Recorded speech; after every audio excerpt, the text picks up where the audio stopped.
오늘 우리가 읽은 말씀 굉장히 유명한 사건입니다. 꽤 많이 들었을 거예요. 금송아지 사건. 모세가 시내산에 올라가서 40여일이 가까워지도록 내려오지 않자 불안해하고 초조해합니다. 그러자 그들이 모여서 아론에게 말해요. 우리를 위해 우리를 인도할 씨를 만들라고요. 이 말은요, 명령형이에요. 다른 선택의 여지가 전혀 없으며 반드시 만들라고 명령한 거죠. 6절을 다시 보면 그들이 일찍이 일어나 번제를 드렸대요. 또 화목제를 드렸대요. 여기서 일찍이는요, 진지하게 열심히 라는 뜻도 있어요. 그들은 진지하게 열심히 예배를 드렸고 그 앞에서 열광적으로 기뻐했어요. 여러분, 우린 이 말씀을 읽으면서 이렇게 생각하곤 합니다. 이스라엘이 하나님을 외면했어. 다른 우상을 섬겼어. 그런데 여러분, 그들은요, 하나님에 대한 믿음을 저버린 게 아니에요.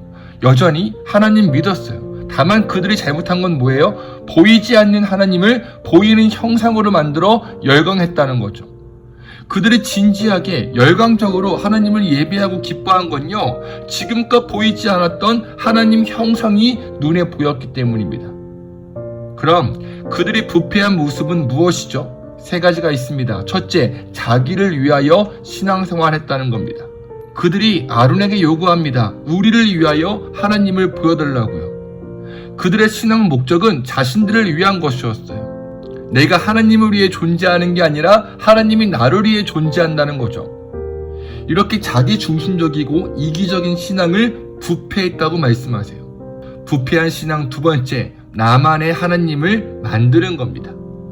이스라엘 백성들이 아론에게 요구하죠. 우리를 인도할 신을 만들라고요. 여러분, 이것만큼 하나님을 모독하는 게 있을까요? 하나님은요, 사람을 만드신 창조주이십니다. 온 우주 만물을 창조하시고 다스리시는 분이에요. 그런데 사람이 그 하나님을 만든다는 것은 창조주를 창조물로 변질시키는 겁니다. 하나님께서는 모세에게 자신의 존재에 대해 분명히 말씀하시죠. 나는 스스로 있는 자라고요. 누군가에 의해 창조된 존재, 누군가를 의지하는 존재가 아니고 하나님은 하나님 그 자체라고요. 그런데 우린 신앙생활 하면서 자기만의 하나님을 굉장히 많이 만들어요. 성경은 읽지도 않으면서, 예배는 제대로 드리지도 않으면서 어렸을 적에 주워들은 걸로, 지금껏 신앙생활한 걸로 하나님을 만들어버립니다. 자기 상황에 따라, 자기 조건에 따라, 자기 마음대로, 자기 감정에 따라 자기가 원하는 재료를 넣고 샌드위치를 만드는 것처럼 하나님을 만들어버리는 우리의 저급한 신앙이 얼마나 많은지 모릅니다. 부패한 신앙 세 번째는 무엇이냐? 신앙적 의미를 부여하는 겁니다. 그들은 자기를 위해 금송아지를 만들었죠. 그리고 눈에 보이지 않는 만왕의 왕 하나님을 눈에 보이는 창조물로 만들었습니다. 그리고 뭐라고 말해요? 봐라, 이것은 우리를 애굽 땅에서 인도하여 낸 우리의 신이다. 여러분, 우린 하나님을 자기를 위한 하나님으로 생각합니다. 하나님이 나를 위해 존재한다고 생각하죠. 또 자신의 감정과 상황에 따라 자신만의 하나님을 만들고요. 중요한 건 뭐냐? 바로 그것이 굉장히 믿음 있는 것처럼 의미를 부여한다는 거죠. 분명 다 자기를 위해 한 것인데, 자기가 좋아서 결정한 일인데 마치 그걸 하나님의 인도하심인 것처럼 신앙적 의미를 부여한다는 겁니다. 그런 의미에서 부패란 무엇이냐? 하나님을 안 믿는 게 아니라 하나님 믿는데 잘못 믿는 거예요. 잘못 믿는 것은 곧 심판의 조건이고요.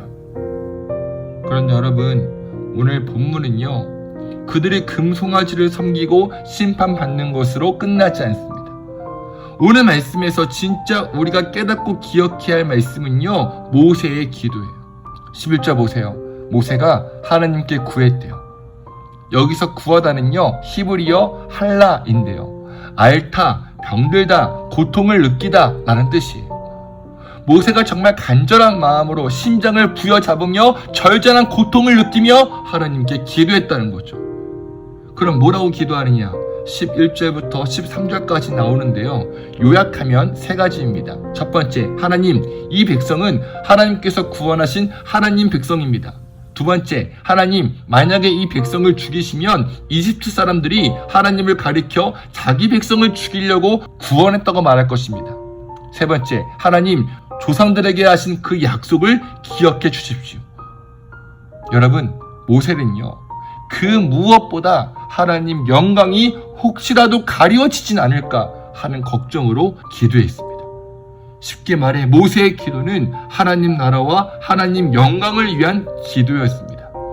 바로 여기서 우리 모세와 아론의 차이를 알 수 있어요. 아론은요, 사람의 요구를 들어주었어요. 사람들을 위해서, 사람들에 의해서 금송아지를 만들었고요. 심지어 금송아지를 향해 말합니다. 이것이 너희를 인도해낸 하나님이라고. 하나님 영광, 하나님 마음은 아론에게 중요하지 않았습니다. 그저 이스라엘을 달래고 위로해 주는 데만 급급했죠. 하지만 모세는 달랐어요. 모세의 기도는 하나님을 위한 것이었습니다. 하나님 영광, 하나님 마음, 하나님의 뜻이 더 중요했어요. 하나님 영광이 가려워지는 것을 가장 두려워했습니다. 하나님 나라와 그 뜻이 가장 최우선이었습니다. 바로 이러한 모세의 마음을 아신 하나님께서 어떻게 하시죠? 모세의 기도에 토를 더 달지 않으시고 마치 원래부터 그렇게 하시려고 했던 것처럼 뜻을 바로 돌이키십니다. 심판을 거두시죠. 하나님 마음을 시원케 한 모세의 간절한 기도가 하나님의 뜻을 돌이키기에 충분했습니다. 여러분, 오늘 이 말씀을 통해 깨달아야 하는 지혜는 무엇이냐? 우린 얼마든지 잘못된 신앙으로 살아갈 수 있어요. 인간은 원래 그런 존재예요. 눈에 보이는 것에 열광하고 눈에 보이는 것에 걱정해요. 눈에 보이는 것에 마음을 뺏기고 눈에 보이는 것에 인생이 좌지우지되죠. 하나님 믿는 사람도 마찬가지죠. 분명 믿음은 바라는 것들의 실상이요 보지 못하는 것들의 증거인데 보이지 않는 하나님을 온전히 신뢰하기보다 보이는 것을 하나님처럼 여기며 살아요. 자기를 위해 하나님 믿고 자기가 좋을 대로 해석하고 자기가 원하는 대로 의미를 부여하죠. 하지만 주님께서 우리에게 요구하시는 건 뭐라고요? 모세와 같은 기도요. 아론이나 이스라엘 백성처럼 살던 우리가 모세처럼 변화되어 하나님 영광 위에 산다면, 하나님 영광 위에 기도한다면 하나님께서는 얼마든지 뜻을 돌이켜 우리의 하나님이 되신다는 것을 반드시 기억해야 합니다. 저와 여러분들은 어떤가요? 지난 한 주간 하나님 영광 위에 살았나요? 하나님 영광을 위해 기도했나요? 하나님 이름을 높이는데 최선을 다했나요? 모세와 같이 가슴을 찢으며 애통하는 마음으로 기도했나요? 그렇게 기도할 때 하나님께서 뜻을 돌이켜 우리를 주의 날개 그늘로 보호하여 주시고 안아주시고 이 모든 것을 채워주시는 놀라운 역사가 있게 될 줄 믿습니다. 소망 없는 내 삶에 새 생명 허락하신 날 향한 주님의 은혜 놀라운 주님의 사랑 삶의 문제 힘겨워 눈물만 흐릴 때도 날 안아주시는 주님 한없는 주님의 사랑 나 찬양하네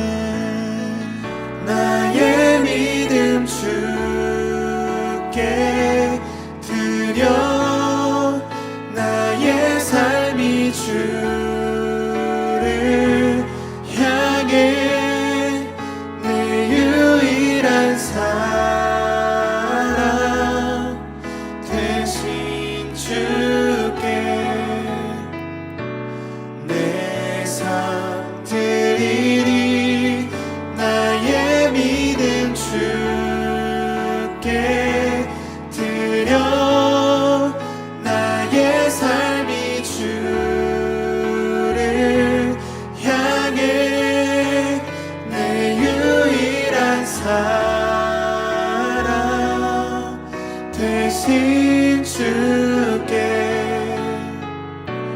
내 삶 드리리.